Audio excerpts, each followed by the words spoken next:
ইনশাল্লাহ আলহামদুলিল্লাহ আমি এই রায় সন্তুষ্ট এবং এই রায় যখন বাস্তবায়ন হবে তখন আমি 100% সন্তুষ্ট হব।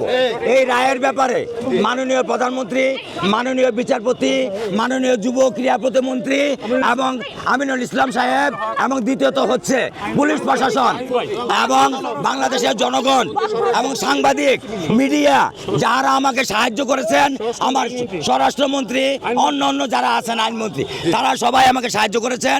আমি আমার পরিবারের পক্ষ থেকে তাদেরকে কৃতজ্ঞতা প্রকাশ করছি, তাদেরকে ধন্যবাদ দিচ্ছি।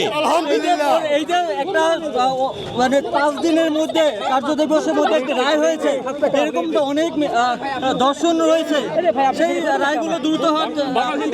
আমি চাই বাংলাদেশের প্রত্যেকটা রামিসার বিচার দ্রুত হোক এবং দ্রুত থেকে দ্রুত সময়ের ভিতরে সেই রায় কার্যকর হোক এবং বাংলাদেশে আর কোনো রামিসার এই ধরনের ঘটনা না ঘটুক। ধন্যবাদ।